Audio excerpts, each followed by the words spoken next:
Is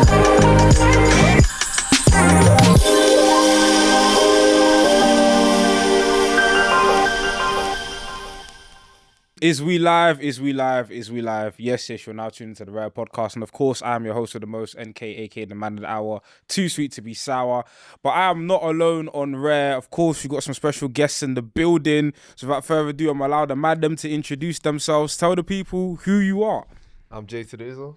Mids MB. We're the Outchea Podcast. Big up the Outchea Podcast, man. Thanks for having us, man. Nah, man. Obviously, I've been like seeing your content for like a while now, for like years now, and it's just finally nice to like finally get the collab going and finally, getting us in the studio. But tell the people a bit about your pod, man. How long you been doing it? Like, what's the ethos of your pod? Talk to them. Ethos. I don't know, Mission statement, you know. Mission statement. Man, so what's the manifesto? Do you know? I think we did it for about 3 years and some change. Yeah, 3 years and some change. 3 years in August it was. Yeah, I think to be fair with you, our pod, it's a mixture of different things. You know, like there's entertainment, there's music. It's sometimes sport, not too common, but sometimes if something's popping in the sport world, we'll talk about it. Yeah. But funny enough, got asked this the other day when we were at studio. Remember those people that walked by? And I said our pod is kind of like Black Mirror. So every episode of Black Mirror is different, and it doesn't necessarily link.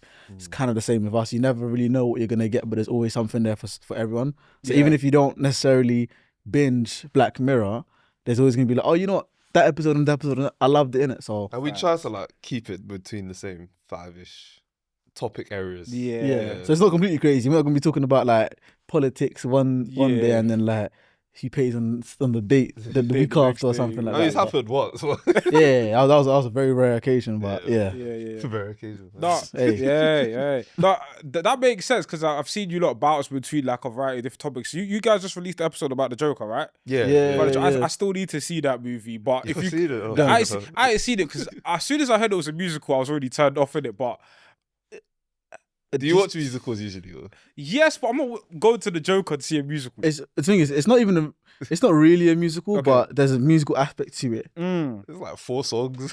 Yeah, 5 maybe. Exactly. They could release a little EP for it. Yeah. But don't waste your time and watch that film. Don't waste your time, Don't waste your time. He didn't like it. Yeah. I didn't love it either, but You didn't like it as well, bro. Did you two like the first one? Yeah, the first one was much better. Okay, fair. Yeah, I enjoyed watching the first one at the time. Because of sheer curiosity, like because I've heard everyone say it's bad, like I'm the curious part of my brain's like, you know what? Let me see how bad it actually is. I'm the same. Like, let's all watch bad movies and laugh at them. Okay, cool. Like, how did this get produced? Just don't go to the cinema and that's the thing. Yeah. That's the thing. I'm waiting for it to like be on. Do you do bleeps on here? Huh? Bro, I swear you. No, I won't say swear. I was No. I was not saying Stream that, bro. Stream that. Oh, yeah. I'll send you a link afterwards. Stream that. Yeah. Stream that. Yeah, that's what I'm waiting for it to. You might need a Red Bull to keep you going in that film. Yeah. Because me personally, there were a couple of lull moments, but I feel you. But yeah, your podcast is similar to like here, where like we bounce around from different topics and stuff like that. I feel like it's the variety keeps you. Like it keeps it exciting, innit? Yeah, no, definitely. Like, I was watching a video today about like NBA YouTubers because like I'm into like the NBA, and they were talking about how sometimes there's just nothing to like, especially the off season. Yeah, there's just nothing. Like after a while, if you've been doing it for let's say like 7-8 years, you've spoken about you ranked everybody. Yeah, like the new players aren't really. They It's haven't done anything same. yet to talk about. Yeah. So it's like, it's difficult. But other than that, like, you might have been doing like podding for like at least for a while now. How do you keep it fresh? Like, how do you, aside from topics wise, like I'm sure there's days you come in with it's like, but there's nothing to talk about this week. Like, how do you lot keep it up? I would say, like, obviously because everyone like you, I'm sure you know this as well. We have creative control of like what we can talk about. Yes. So like, if we wanted to do like we know you do brackets as well. Yeah. Sometimes we want to do a bracket. Like even on our latest episode 164, we did a bracket of our favorite UK rap albums all time. And like we didn't do that 2 years ago, but we wanted to do it. We had some guests on who are interested in music, and we just did it. So it's like whatever's burning in our heart, whatever we think could be interesting, whatever's like quote unquote trendy, maybe just try it. If not, And I think what also kind of keeps it fresh as well is like we've got segments like, for example, the Hit Blunt segment, which is just like shower thoughts and whatever. Just like icebreaker. Yeah, and then we've got trivia as well. So like we do that sometimes, and then we can just go off on mad tangents based off of those little Hit Blunts and whatnot. And we don't mind doing like short episodes as well. If it has to be like 45 minutes. Yeah, like forcing an hour is like that's. Like, you don't have to. It's not my force. If we don't want to do it, why would people want to listen to an hour that's forced? So it's got to be authentic, innit? Because the audience like basically feed off your energy, innit? 100%. Yeah. Speaking of UK, obviously, like this podcast will be very much discussing some of our favorite entertainment properties from the UK. But before we get into that, we like to do a little segment called Rare Moment of the Week. Rare Moment of the Week is where we like to spotlight, share any creatives or anybody who we feel like needs a spotlight. Now, this Rare Moment of the Week is a shameless plug. Basement Grooves. Basement Grooves is your ultimate Sunday fun day experience. Is an event that I and a host of other wonderful people run. It's a games night where there's music, there's food, there's a DJ. But this Basement Grooves in particular, there will be a Mario Kart tournament. There will be a Mario Kart tournament. 16 people competing in a Mario Kart tournament to be the inaugural winner of Basement Grooves Mario Kart, and you get a £50 tab at the bar. So if you win, you get £50 to spend on the food, the drink that you want. So in order to sign up, there'll be a link in the description below. Tap into that. Remember, there's 16 people, so tickets will go fast. But yeah, be there Sunday, the 27th of October, Basement Grooves at Loading Bar. Yeah, that's my rare moment of the week. Mandem, do you have any rare moments of the week? Before you even say yours, that Mario Kart tournament sounds kind of enticing. I can't lie. Yeah, bro. But pull up. No, I'm thinking I'm actually busy next Sunday. But if I wasn't, I might have to clean up. There'll be bananas all over the place. Yeah, you're a proper racer. Yeah. Listen, there's a reason why I don't have Nintendo products anymore. Yeah. What console are you? Me, I'm a PlayStation guy through and through. No, I'm saying what console would the Mario Kart? Oh, the Mario Kart will be on Nintendo Switch. Switch, okay. Switch. Okay. I never played Switch before. Switch. Yeah, but I was saying, I told you, bro, Nintendo sent a cease and desist when they saw how much corn I was giving people on Mario Kart, bro. They said you have to stop. Games are meant to be fun. So yeah, I'll have to miss that one out, unfortunately. No. But Bro, what's your rare moment? I spoke about on our last pod actually. Ty Jordan, he released, I don't know if it's Ty or Tay Jordan. Well, he released that album that I really like. So yeah, shout out that album. Space Age Pimpin'. It's a very good song that everyone should check out. From the UK? Yeah. Okay. Oh, that's what you put on the playlist. What would you describe his sound as? Like genre-wise? Like West Coast type of vibe. I think I might have listened to it. It's like a purple. Yes. Yeah, My boy put me onto it. Yeah. My boy put me onto it. It's very good. It's a very specific vibe. Yeah. So like, if you feel that vibe, you will love it. Yeah. If it's not really your thing, you might not like it, but it's still good music nonetheless. Might just tap into that on still. Yeah. My rare moment of the week. My rare moment of the week. I think I'm gonna plug one of my boys actually. Brooklyn MB. He's been working hard, grinding, doing the YouTube thing. Obviously, as creatives, we all know it's kind of hard to stay consistent. And even talking about keeping things fresh as well. But yeah, one of my guys, he's a YouTuber, does all sorts of content, like especially in public. Like the guy is hilarious. He's hilarious. Vlogs. He's doing some football challenges as well coming soon, and we might even have him on the pod again sometime soon. But yeah, go check him out, Brooklyn MB, and yeah, just big up the whole MB tribe, man. Yeah, chill. Nah, big 'em up. Before we get into that main topic, I wanted to ask you a quick fire questions. Quick fire questions. Cool. CBBC or CITV? CBBC. Which one? CITV was the one with, like, the other stuff. Yeah, CITV had so shows where CITV had My Parents Are Aliens. It had Jungle Run. It had CBBC. I don't even know what those are.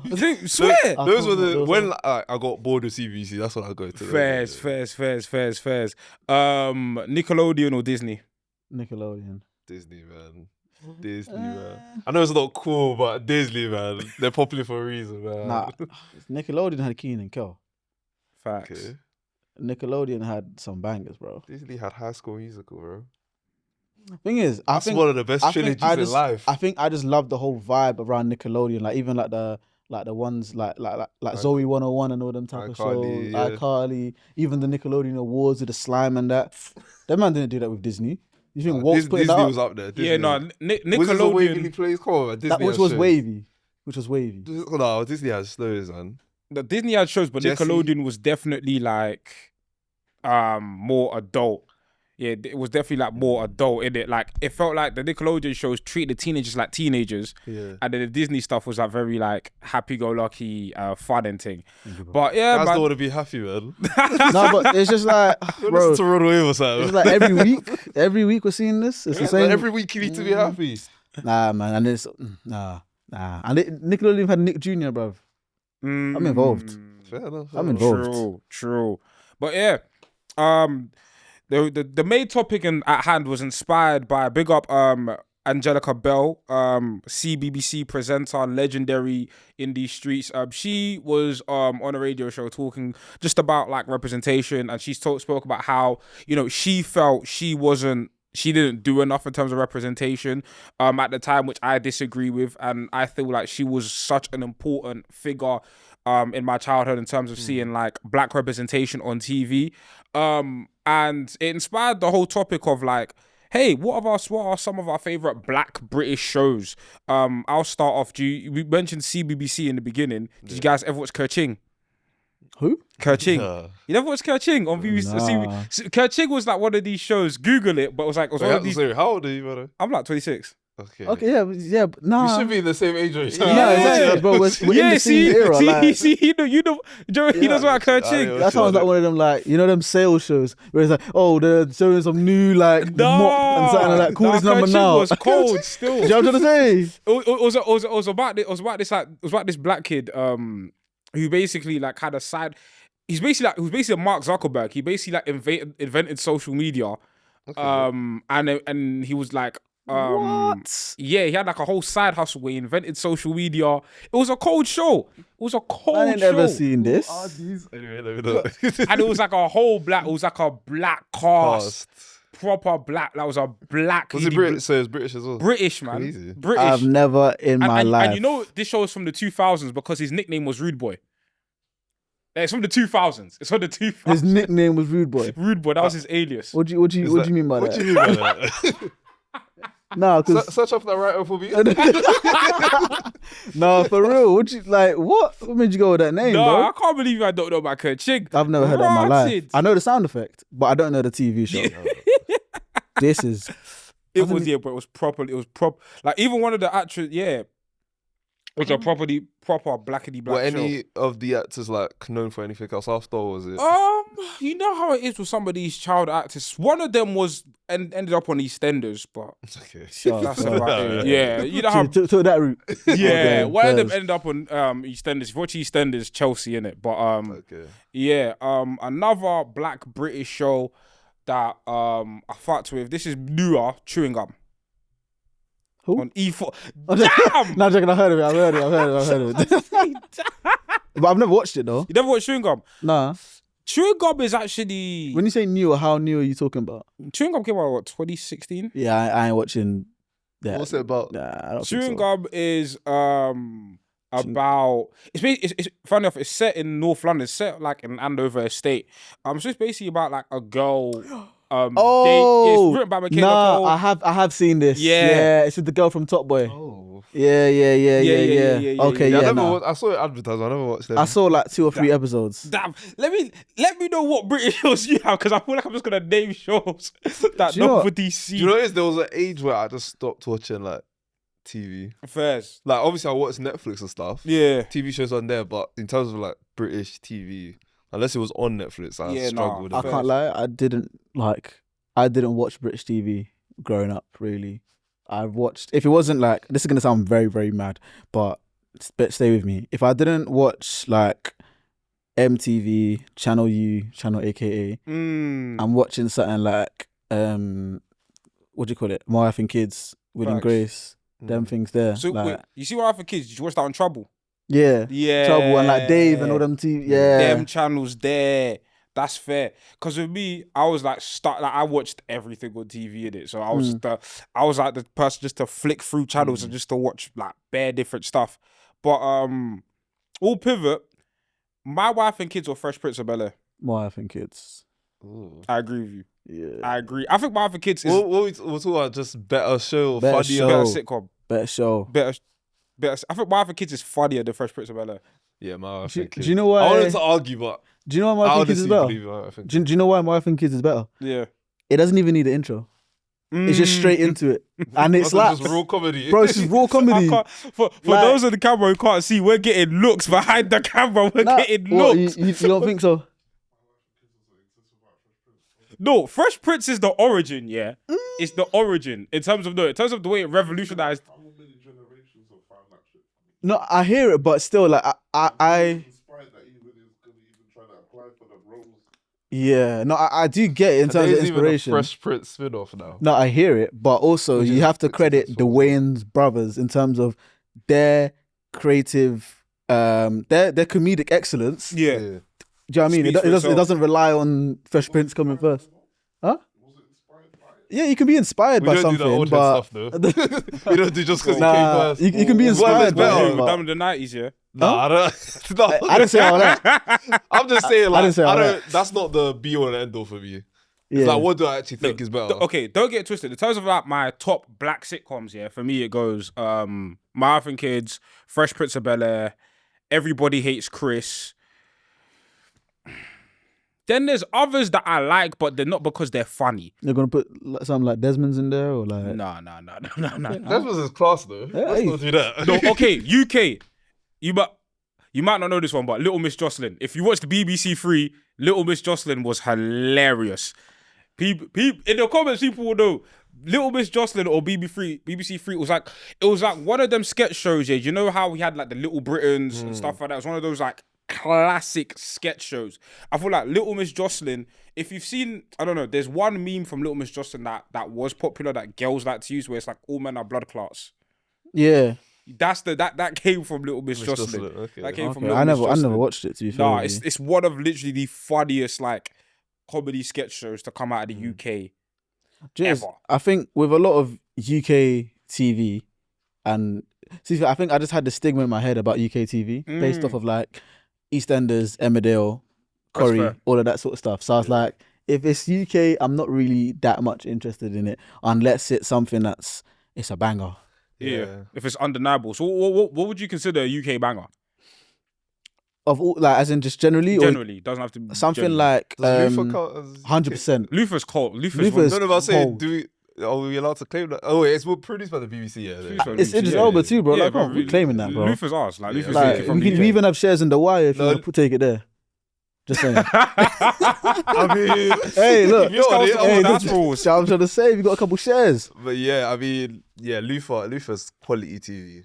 Phenomenal TV. In terms of like, yeah. I'm trying to remember this name. But It's I think so- Luther's quality for season 1, 2, and 3. After that, I'm not really fucking with it. I guess so, but Yeah, 3 seasons of quality.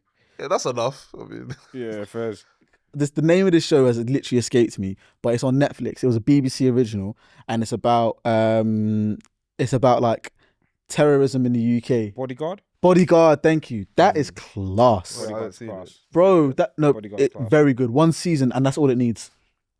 And also, since we're on to talk about Line of Duty, I haven't seen Line of Duty. That's the only one I ain't seen. I ain't seen Line of Duty. Line of seen Line of Duty. Woo, that is a good show. I don't know. That is some good British TV. Like, yeah, it's a BBC original, so you know. I've it heard slaps. people raving about it, but I don't know. Nah, go watch it, bro. Trust me. Yeah, I feel like in terms of like the prime like British television, definitely like Luther's up there. Like Luther's one of the best shows I've seen. One thing I did in terms of like comedy sketches, this ain't TV. This is more YouTube. You might know. I'm sure you might not remember the name, but I'm sure you've seen the skits. A.'s Apprentice. Of course. Yeah, come on, man. I've seen every single episode. A.'s Apprentice, in my opinion, is the greatest skit. One of the greatest skits to ever come out of the UK. That and the barbershop joint as well. Smoky Barbers. Yeah, that one there, serious. A.'s Apprentice was class, you know. It was. I'm And just the gonna fact that say. the memes are still running today. I'm gonna say today. one line. I said, "What's that smell? What's that smell? What's that smell?" Oh, no, William. Acting like you've never seen Woman before. No, Nah, man. that is Shame on you. Nah, that skit is absolutely hilarious. All you know how to do is eat biscuits. Like, no, A-Dot's Apprentice, honestly, I think A-Dot was ahead of his time. Like, I think they all were. Like, that whole skit era of like British YouTube was crazy. Like A-Dot, Jazzy, Ben.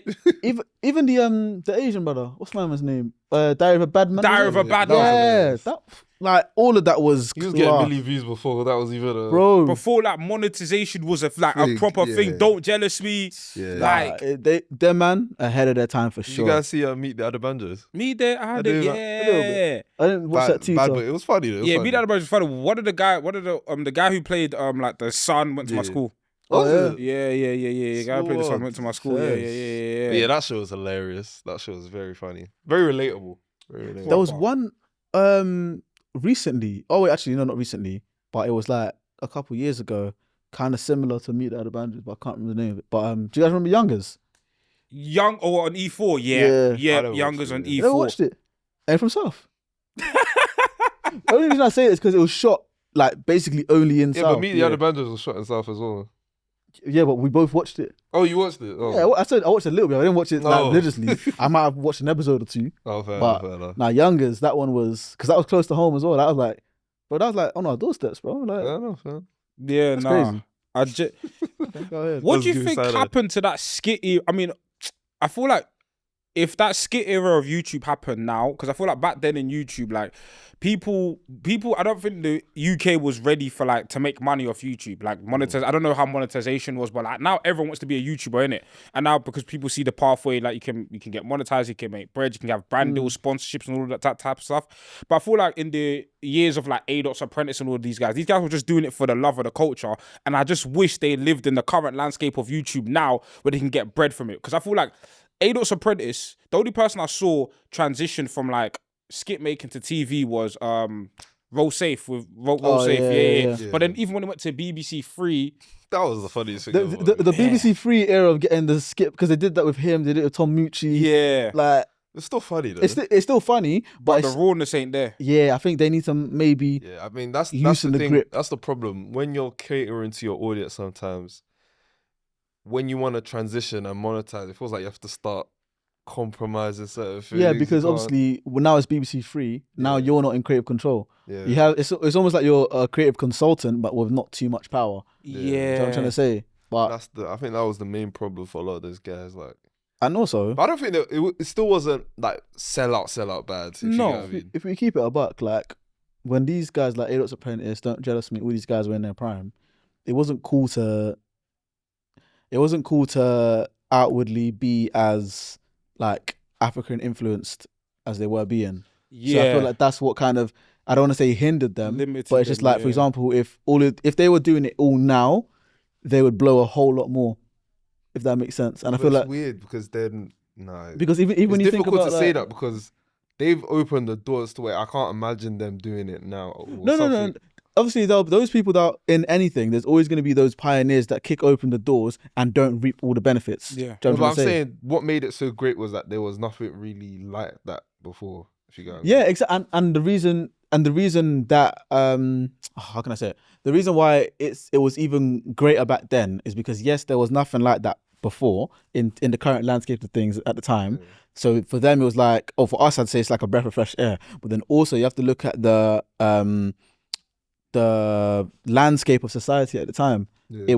It was at the same time, it wasn't cool to be Nigerian, Ghanaian, Congolese, all that sort of stuff. Cool. Could it even?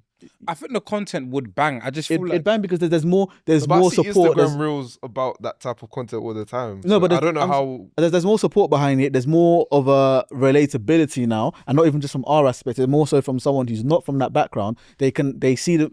Before it's just like, okay, yeah, you guys, like, there'll be jokes about us, do you know what I'm trying to say? Yeah. And to be fair, obviously jokes will always run. But now it's just, okay, it's not just the jokes, it's actually like, okay, now people are a bit more interested in the food. Oh, the music scene bangs as well. Yeah. Oh, like every time I go to a club, it's these little subtle inclusions that... Like Ghana's this destination that people want to go to, like, on a yearly basis. Like, being like African in terms of like, it's become a lot more commercially marketable to where it was like back then, which is why I feel like I'm shocked that because I feel like back then on YouTube, the thing to do was skits. Like right now on YouTube, you could say the thing to do is like podcasting, and like a couple years before it was vlogging. But back then on YouTube, the thing to do was skits. Like bare man were on YouTube doing skits, and I find it interesting that like the skit scene has kind of not died, but almost transitioned to Instagram and TikTok, but nobody's making skits for YouTube again. But then you got to think about it, like apart from Peps.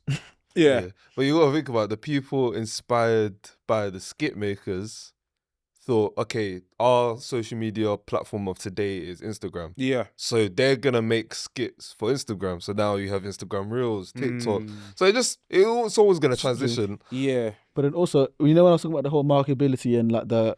Sorry, one more point. Like the skit makers were inspired by actual comedians. So you get how... like one transition to the another. So go ahead. Yeah, I was gonna say the whole point I was even getting at for the whole, like when I say the difference between the landscape in terms of being like what you said, being marketable as like embracing your African heritage and whatnot through your comedy. You just mentioned Little Miss Jocelyn had a TV show and she had signs saying "All men are blood clots," which is blood clot. That's a West Indian type of thing, a Caribbean thing. So it kind of shows how. Yeah, you can still be funny and whatnot. And I'm pretty sure Little Miss Jocelyn, before she had her show, she was doing funny stuff and she was known for being funny. Yeah. And then now it's like, okay, we can actually market this because, a lot of people know about, Jamaican culture or the Jamaican whatever, or even just West Indian thing. I don't want to just limit it to Jamaicans only. But the fact that she can now go on TV and the meme still runs till this day, all men are blood clots. Do you know what I'm trying to say? It's the same way now. If we have, for example, I'll use Paps because obviously he's killing it right now. Yeah. If he now goes to somewhere like BBC, ITV or whatever, and they say, yeah, cool, you can have your own little show for like 1 series or 2 series or whatever, he's definitely going to include some of these Nigerian nuances that he has already in his skits. Yeah. That's because now it's more marketable. Yeah. But that's an interesting point, yeah. But what's the diff? Because I feel like sometimes where we've spoken about comedians like bringing their stuff to TV, what's the difference between like, okay, funny representation versus... no, you're actually mocking it and taking a piss. I guess it depends who's the butt of the joke, if you get what I mean. So, like, for example, right, I've been thinking about this a lot. You see KSI, I like KSI. I like him as an entity, but then I started, like, looking back at it as, like, an older... because, when you're younger, you don't really know the nuance of everything. Yeah. So I was looking back at it, I was like, when the sidemen are joking about him, it's either because he's dumb, which is, like... a group of white men laughing at you because you're dumb. I don't know how I feel about that. He's just stronger than everyone, which is another like... pace and power. Yeah, exactly. Yeah. So like, it feels like even though he is funny, he wasn't really funny in that it's either you're being stupid or you're playing... The thing is, I think with playing him... into a stereotype. Yeah, like it was never because he like... he read... like when you see like a lot of the Simon's best moments, it's never really him telling like... or like him doing a poor African accent. A lot of the content I remember at the beginning was like, black man wakes up, eats chicken. That's even wild. But I ain't gonna lie. That's not even... it was funny, but you look back at it, it was like... I'm mainly talking about the Sidemen stuff in terms of the group dynamic. Like, I don't know, it was weird. I felt, even Toby, for example, he's never...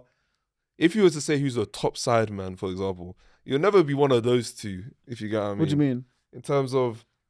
if you have to say who's the smartest out of them. Oh, but to be fair, I think that's not on them per se, because like, bro, it's a group of friends. Do you know what I'm trying to say? No, but they've been making content for how many years? Yeah, so what? The dynamic hasn't really changed in terms of KSI's... I would assume he's gotten smarter, but it doesn't feel like... yeah, but to be fair, he's viewed... that's what we see. And this is one thing that we always have to take into context. I'm talking about his content. I'm not talking about their dynamic as actual friends. Right? Yeah, no, I know. I'm saying within the content, innit? Yeah. So I'm saying, for example, if you have a group of... It's the same way that with X Factor, they put together these groups and they make one specific person the face of it and they make this person... Yeah.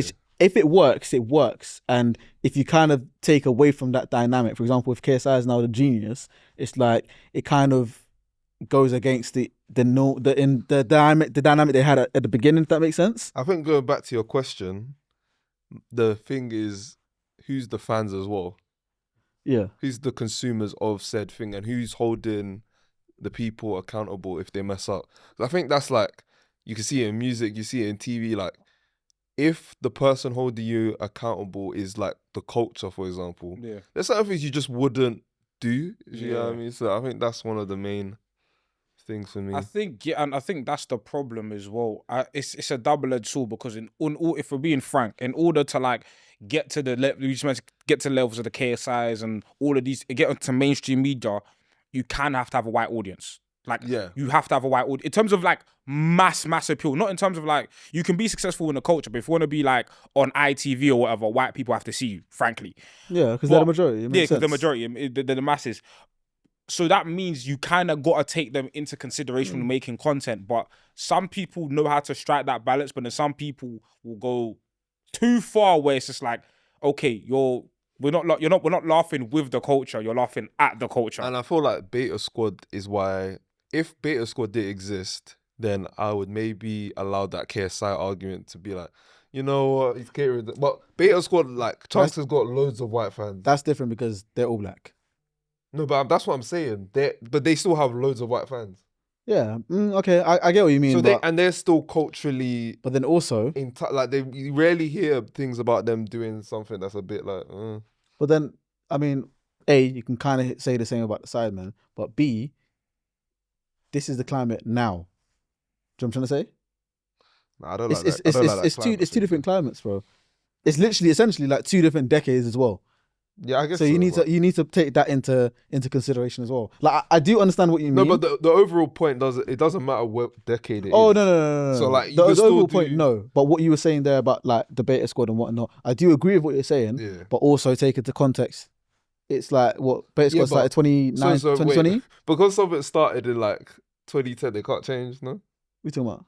Like just because the Sidemen started a long time ago, they can't change. No, but I'm saying if they change too drastically, then it goes against the think about it is, you're a diehard Sidemen fan, yeah? You're used to this dynamic, you're used to this type of comedy and whatnot. And then now because of current times, they change what they're maybe not change is the right word, evolve.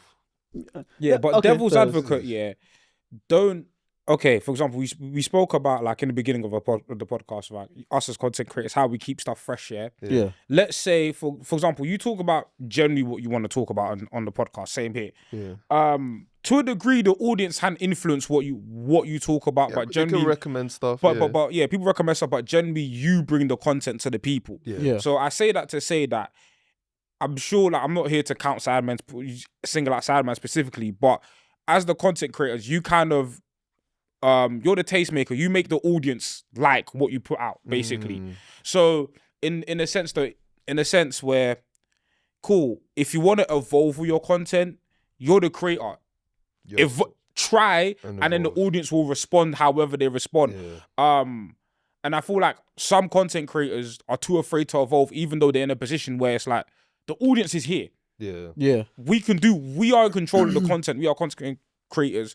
If we want to show growth, we can, because I don't want to single them out too much, but KSI has done music projects. Nobody was asking KSI, hey, do you want to rap today? He decided, I want to rap. Yeah. So it's like, if you want to evolve with your content, I put the onus on the creators rather than... Yeah, that's why I don't really do the like sympathy, because as you said, you kind of build your own fan base. Like, I don't like it when people say, oh, but if I stop, the fans won't like, but like, sometimes it's either you've got to pivot completely and change your entire content, or you have to make the people who love you for you, if that's the case, accept like who you are now. And if they don't, then...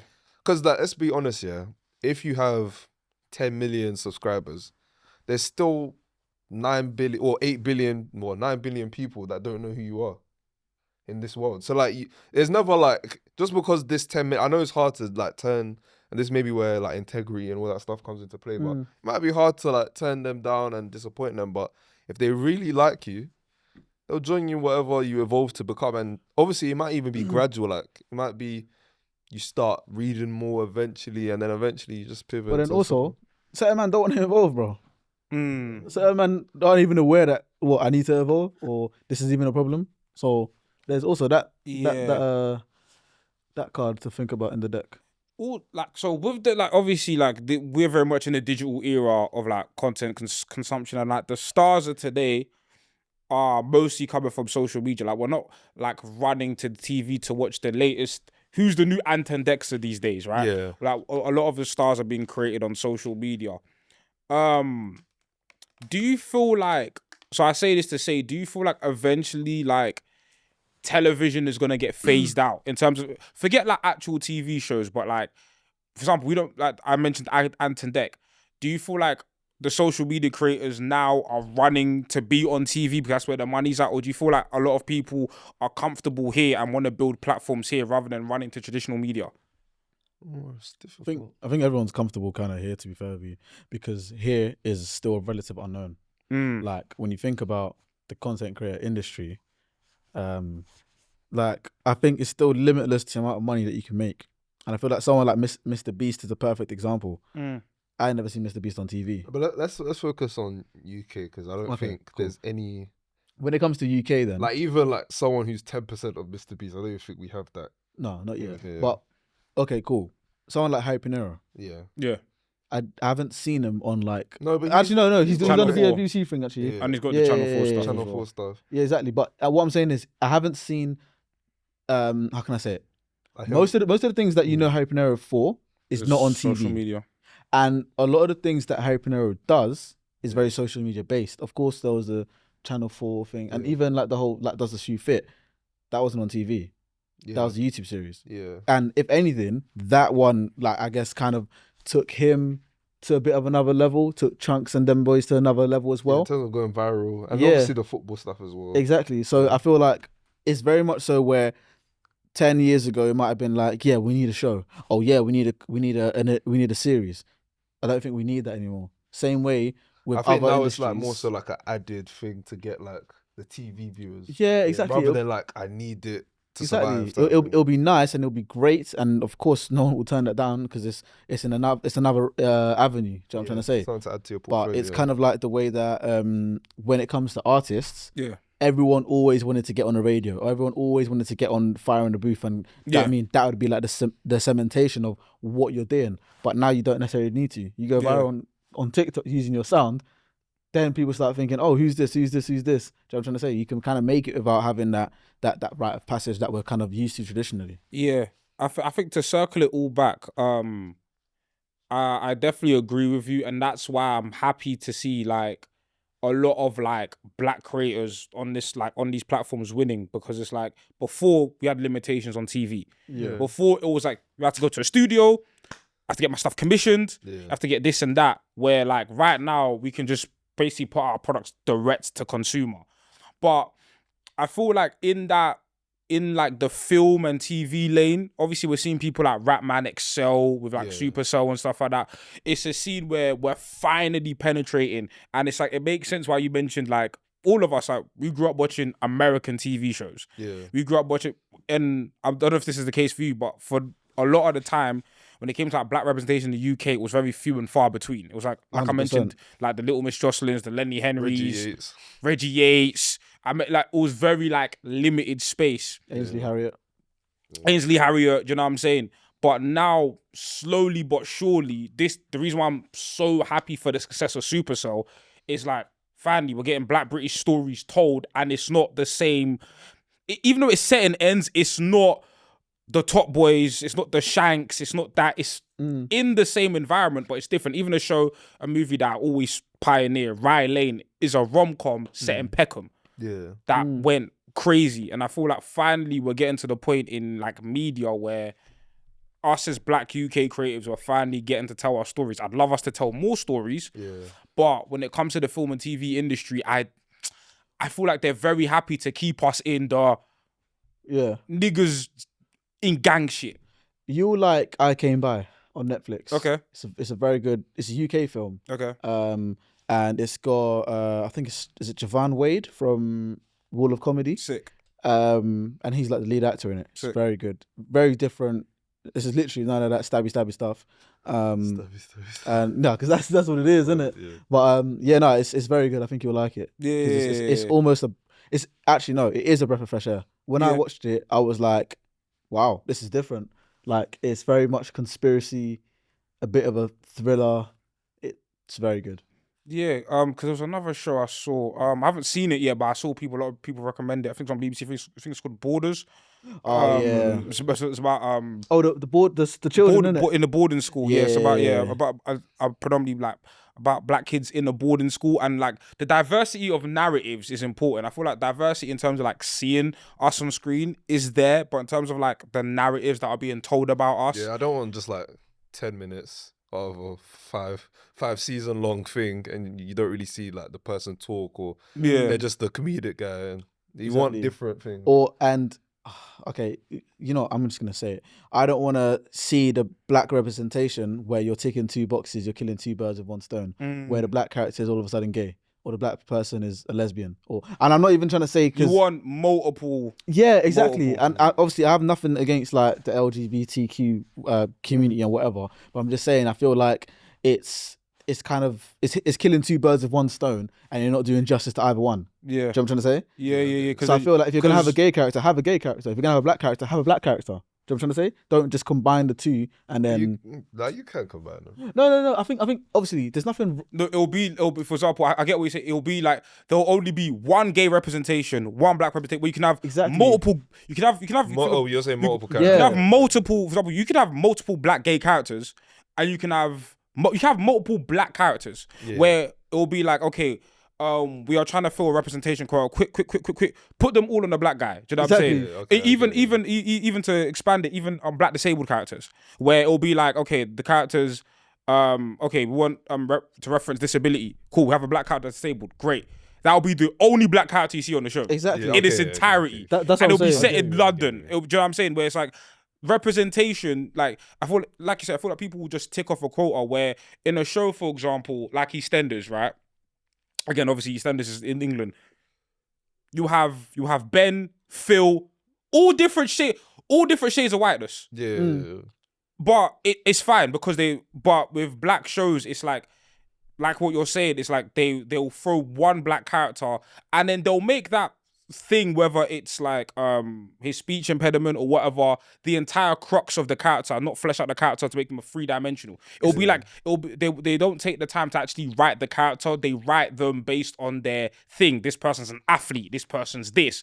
They'll just use a trait to define the character rather than making them a 3-dimensional character. Well, it's like Crooks in the Mice of Men, bro. Yeah. It's called Crooks because it's crooked back. Yeah. And that's it. We don't know nothing else about Crooks. Oh, What I'm trying to say? It's the same sort of thing, and that's why for me, I'm just like, yeah, if I see a show and I see the main cast, and then it's always like 1 black lady with short hair, she turns out to be a lesbian, and she's like a bit part character, I'm not involved. Like, she should be a more integral part of the story. Exactly, and like, let me see her with her black friends too, or let me see, even if there's a little side thing or whatever. Yeah, like, let's actually focus on this character a bit more. It's not just like Agent X or whatever. And that's the thing. I feel like a lot of black characters in these shows are just a support they're the token friend to the group they're in. Exactly. How many times it's literally a trope. How many times have you seen the token black friend? Yeah, mate, look, it's one of those ones where it's like, look, we need you, otherwise this ain't gonna get commissioned, because these guys are upset, these guys are upset. Just come in, nod your head a little bit, you got 2 lines. Exactly, 2 lines every other episode will pay you this much. And it's like, of course, for that actor or actress or whatever, they might see it as, this is a foot in the door and that type of stuff. But I'm just saying, for me as the viewer, obviously I have no say in terms of whether they accept that job or not. But me as the viewer, I'm just like, I need more than this, bro. Because I'm black and I'm not gay. Or I'm black and I'm not this character that's portraying that all black people are kind of like the whole ends mentality and hood mentality. Do you know what I mean? I kind of want to see variation. And that's why, obviously, Supercell, written by a black man, you see a lot of variation. Because you have Michael, the main guy. You have Taser. You have, the light-skinned brother, I can't remember his name. Oh, yeah. And Rodney. Thank you. And they're all 3 different types of black. Yeah. They're all 3 different types of black. Yeah. And then even if you want to take it that step further, you've got Michael's friend, the business owner. Yeah. Do you know what I'm trying to say? Yeah. You've got one of the other colleagues of Michael's fiancée. Like, do you know what I mean? There's more to this. There's more than just one type of. One type of. I'm trying to say. Now, obviously, that might be because the writer's black, the creator's black. Yeah. But I'm just saying, take notes in the same way that you were saying. You got Ben, Phil, Mitchell, Jack, Harry, whatever in EastEnders. They're all different types of white, but they're not all the same character. No. So. Yeah, and I feel like obviously it's a thing where Rapman, obviously I don't know, I'm not gonna speak on like how Rapman got the job, but obviously he was able to leverage his popularity with like obviously the Shiro stories and obviously Blue Story, which I'll be honest, I wasn't a fan of. I wasn't a fan of Blue Story, not because of the stabby thing. I just think it wasn't well executed. But because what bit wasn't? That's it. That's Shit. the thing is, I didn't ask that question because I could hear the ammunition in what you were saying. I was like, oh, this guy definitely thought about this. Yeah, he did a deep dive on this. No, okay. I felt Just one. If you, huh? Just one. You don't have to say too much. One, I felt like I'll say that this is a light one. I felt like the rapping monologues over the story didn't do it for me because it felt like you were telling me what was happening rather than showing me. Yeah. Oh, okay. Yeah, that's a light criticism. It's not even about because for example, I won't be a hypocrite. I love shows. I love shows like Narcos. I love Breaking Bad. I love give me a good crime series, right? Yeah. So it's not even the fact that actually no, it is. It's not even it's not only the fact that it's like another ends narrative because I feel like that's the only black stories that UK people get. Yeah. It's the fact that I don't think it was a great one. Because I think at least the first. I think it was more so like this is a historic beef in us on the big screen. Yeah. So in uni, because I studied film and TV in uni. Can't remember the exact. I think it's Stuart Hall. I might be wrong, but he said something that was very interesting. It was about American film. Like in the 80s sometimes. Yeah. And he said, black narratives are the only narratives that are judged based on how informative they are to the black struggle. So what I mean by that is that a lot of people came out of Blue Story saying, oh my God, it brought spotlight to a real issue that happened in Ends. But was it a good movie? We're judging it from the basis of a documentary rather than a piece of entertainment. It wouldn't be a good documentary. But I get what you mean. We're judging it from a piece of like, oh my God, this is relatable to us, where it's just like... I remember this happening. Where it's just like... if I'm watching... obviously, wild example. If I'm watching Walter White, right, Breaking Bad... I don't know. I've never met. I don't know what happened in New Mexico. I've never met any teachers that sell meth. Yeah, it's true. But I'm there. What the hell is Albuquerque? Do you know what I'm saying? True. But like the relatability aspect, I don't care about. Yeah. Do you know what I'm saying? It's also like how he evolves in the show. It's purely about the Luther. You mentioned Luther. Yeah. Man ain't met no serial killer. I'm not a policeman. I don't even like policemen.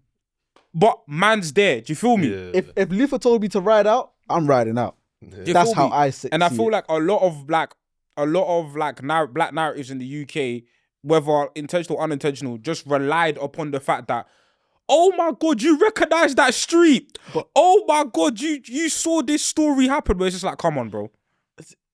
Okay. So you don't like BMF then? Oh, I hate BMF. Okay, I'm with you. I hate BMF. I was gonna... Because when you were saying that, I was just thinking, this guy must But I love Snowfall.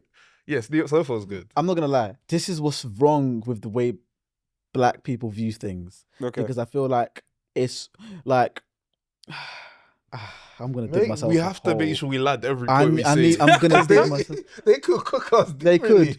No, but don't cook. Listen. Don't cook him. Cook me in it. It's fine. But number one brands.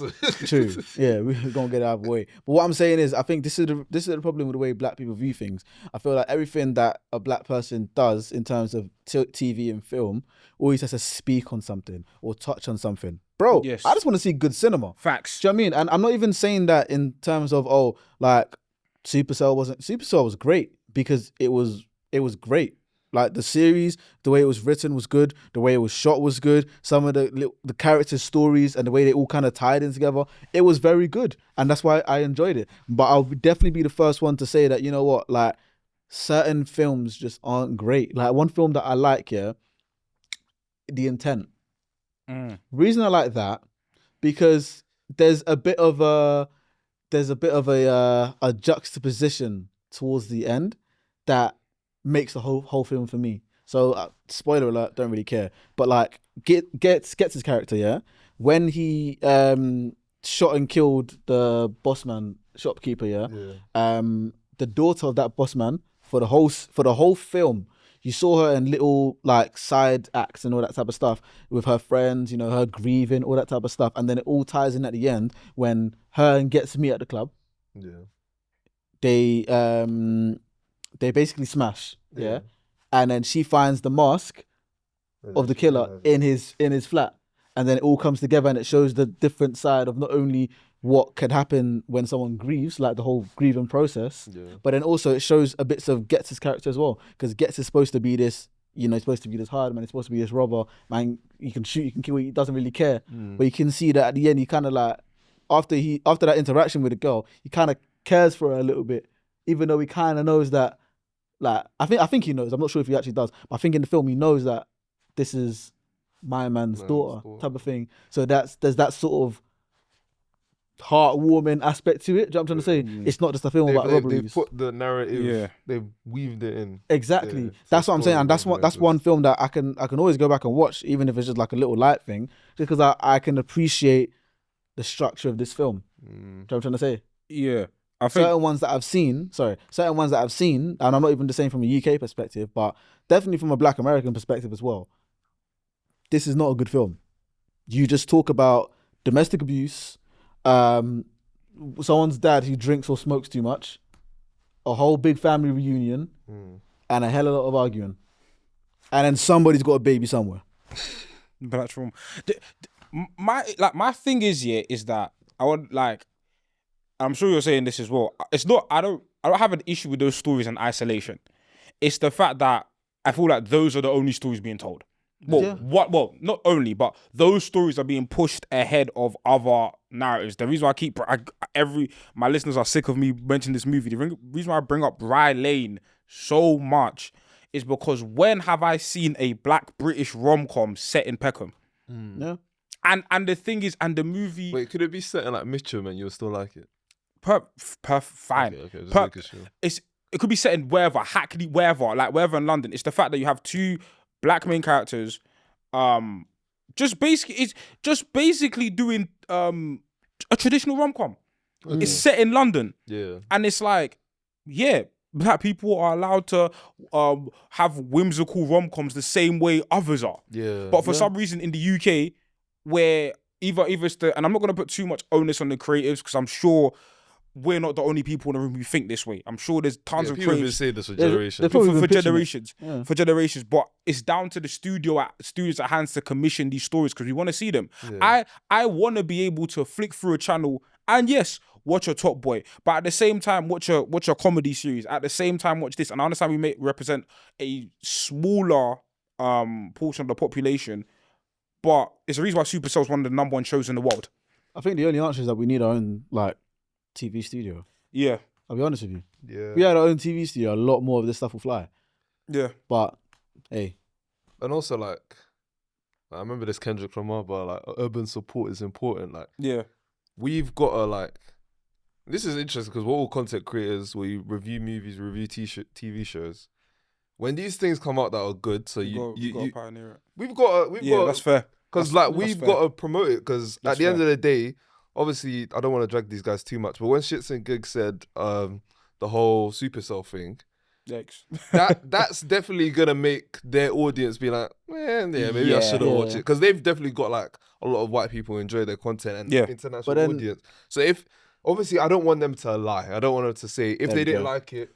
I don't want them to start lying. Vocal but if you haven't watched it, don't like. But then also tear it down, but say like, oh, that's what the niggas like type of thing. There's also these Black people that make it their mission to overly critique anything that is made by another Black person purely because it's made by another Black person. Yeah, like there's kind of like that they wouldn't give to like white shows that they give to certain. Yeah, it's kind of like, Samuel Jackson in the Django. Yeah, it's like that type of character. There are people like that will be like, you know what, I'm gonna go extra hard on this person because they're Black. Yeah. Because they're Black, it needs to be perfect, and it even stretches, like, I know this is kind of off topic, but it stretches even to like just Black businesses in general. Like they always expect over the top and expect things to be 11 out of 10, but there's only 10 points in the criteria. Do you know what I'm trying to say? So I feel like it's both. It's a bit of a catch-22 because we should be pioneering it, but then also there are people that will make it their mission to not champion it. I'm just saying, like, for what we can control, we definitely need to like make sure when we see good things come out of our, because let's be honest here, the entire industry struggling to promote things, struggling to get like people to sit down and actually watch these things and pay money, because like ticket sales in cinemas are down at all-time low. So like we've got to make sure that we can, whatever we can do, just help it a bit. And I also think right now, obviously, like we're talking about big like studio funded projects. Yeah. That's why I feel like to set the power of the like internet. Like that's why I came back to like the skit stuff where man them making skits or man them are essentially grassroots movies. Yeah. It's grassroots movies. And if we see like great like skit makers or even man them doing short films, repost it, retweet it. Because eventually what happens is if one of them goes viral, it catches on, so on and so forth. I think that's like, again, to mention Rapman, obviously Shiro's story went mad. Yeah. And I'm sure that definitely helped him 100%. make Blue Story. And even though I might have my critiques of Blue Story was a stepping stone for him to make I definitely Superstar. think it was profitable. So yeah. Because they wouldn't have, like, Netflix wouldn't have given him the keys to, hey, have your own show. And if we didn't support Supercell, he wouldn't get a season 2. He wouldn't get a season 2. And I think that kind of like the domino effect leads to, you know, so I think it all starts where on these little devices over here. 100%. Yeah. Like, it's the simple crux of it is like, look, if you see someone, and this is my ethos, to be fair with you, if I see someone that's a creative and they're doing good stuff, why wouldn't I champion them? Why wouldn't I support them? I'm not even trying to, it's not even, and one thing that we kind of fall into, and I say in the UK, but really we're just talking about Black London, is that people have too much pride. People have too much of an ego to uphold. People see themselves on social media as, oh, this high, whatever. Bro, it's not, you're not being a beg if you show someone support. You're not being a beg if you just say, you know what, I can't lie. You're actually good at what you do and I fuck with what you're doing. So, you know, if I see it on my timeline, I will share. If I see it on my timeline, I'll watch and I'll let you know. I might drop you a message like, bro, what you're doing is good. There are things that we can do just to make people either feel a little bit better or give them that extra drive. Because it can be a thing where I might message this person, which I have done before, yo, like, you're quite talented at what you do, like, keep going.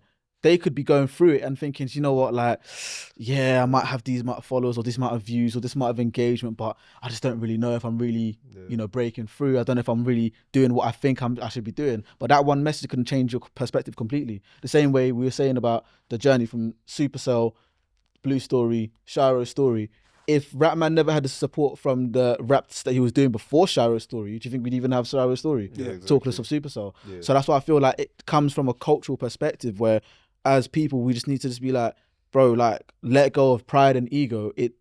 People say this all the time, it costs nothing to be kind, but they only say that when something bad has happened, when someone commits suicide, when someone gets hospitalized, when someone does a crime or whatever, it costs nothing to be kind. But same rule applies when nothing goes on. You can just be kind and you can actually show someone support and genuine support if things are good. Of course, if something's bad, just don't engage with it because you think it's bad. Maybe if like they're your friend, just maybe try to say something you've noticed. Exactly. Or like just show a bit of support or just be like, oh bro, like, you know, I've been seeing like what this, you're doing. Maybe you could color grade it like this. Or just little things like that maybe. Obviously with that, it might come across like, but brother, who are you to tell me? You know what I'm trying to say? But obviously, if it's someone that... I'm saying your friend, by the way. So like, if you have that, obviously don't do that to strangers because they probably won't hear you. Either way, if you see someone and you mess with what they're doing, by all means, just let them know or just show some sort of love. Yeah. Because people always say you get the most love from the strangers and not your friends, but bro, show love. And I also think to bring it all together, us as creators, I feel like sometimes there's a crabs in the barrel mentality where it's like, cool, that person's popping, that person might have my spot. Yeah. So let me just gatekeep it. I've never actually understood that crabs in the barrel thing. So basically a crab is trying to escape from the barrel, right? Because if a crab's in the barrel, somebody's trying to nyam all the crabs in the barrel, right? Yeah. A crab's trying to escape, but a crab is pulling them down, saying, if I'm going down, you're going down with me. Oh, okay. You're not allowing... They don't even think about it. They're just doing it. They're just doing it. Like, you could actually watch videos of them just like snapping at each other's legs and stuff.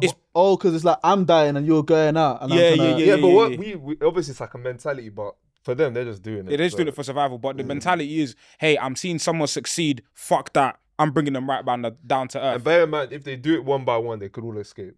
Yeah. But they just choosing to bring each other and down. that probably perfectly ties in with what I was saying in terms of in terms of like a lot of us creators like think, oh my god, hey, there's only limited spots on X brand. You know what? Fuck that podcast or fuck that creator. I'ma do my thing. That's the thing as well. It's like when you look at, let's say for example, music, right? The way things are able to grow is by a bunch of great people collaborating, and then it grows even more the value of the scene. It's never really just like one person blows and then all of a sudden everything. It's like, for example, Grime. Like Grime isn't just one person blew and then the whole thing became profitable. It was a bunch of people growing at the same time. Obviously, different stages, but they grew at the same time and then it became something profitable. It can't just be... And to be fair, naturally, there'll always be one that might do a lot better than everyone else. Yeah, but you need everyone else in the story to create lore, to create like... Yeah, to make it a scene. A scene is not one person. Yeah, do you think football will be as interesting as if like just Ronaldo was the best one and everyone else was dead? Yeah. It'd get boring. Yeah, like, for sure. You need... Like, who's he compete? You wouldn't even understand how great he is because... You need rivals. Yeah, you need rivals. You need rivals. And sometimes it's not even necessarily rivals. It's you just need... You need peers. Yeah, you need peers. Exactly. Yeah. Like when you think about music, what if Central C was the only rapper? Yeah. Oh, I've heard rap before, so like it all must be this. I'm not gonna rap, or I'm not gonna... And also, different people do different things. Like just because you're good at just because you might occupy, like for example, rap is a multifaceted genre. You can listen to Drake, or you can listen into Mos Def. You can listen to Griselda, whatever. Yeah. Just because they all occupy the space of rap doesn't mean they all do the same thing. Exactly. Yeah. And as creators as well, just because we all occupy, let's say one space, let's say a podcast space, doesn't mean we all contribute the same thing. Exactly. The Receipts podcast is different to Free Shots, which is different to Shits and Gigs, which is different to here, which is different to... Do you know what I mean? Yeah. It's for different purposes. Yeah. You don't... There's a reason why, as humans, we don't just have one pair of jeans and one t-shirt. Yeah. There's variation because and we like variation. You like different things on different days, and even like in 2 years from now, someone might discover our podcast, and then that's their new favorite podcast. But today they might not be ready for it. So yeah, for sure, man. For sure. But man, it's been a pleasure having you on, man. It's been a pleasure having you on. That's been a good convo, man. I really enjoyed that, man. Yeah, man. Listen, this is what we try to do. We try to have like I said, a variety of conversations. We started off with like, representation, then we ended representation, but covering all aspects of it, innit? But man, let the people know where they can find you and what you got going on, man. I'll let you do that, bro. Yeah, so you can find us on the Outchea Podcast on YouTube. You can find us on outchea.podcast on TikTok, Outchea Podcast on Instagram, Twitter, we're everywhere, man. Just Facebook. Yeah. Hey, listen, we there. Someone might have created a Reddit just that Outchea Podcast, man. But yeah, man. Izzo Forever on Instagram and Mids MB, yeah. Everything really. Basically everything, literally. So come rock with us, man. Yeah, man. Yeah, people, make sure you tap in with their content, man. These guys be killing it. These guys have had international guests on the show. So I watched the episode you had with Waving the Red Flag. Yeah. No, that was a great episode, man. Yeah. So you guys are doing great things, man. You guys are doing great things, man. But if you're here, make sure you hit the like button, make sure you share, comment and subscribe. Help us get to 10k on TikTok. We recently just hit 1k on YouTube, so I'm happy about that. Make sure you follow all the links below. Comment down below and engage with the comment section, and we'll catch you guys on the next episode of the Rare Podcast. We are signing out. Peace.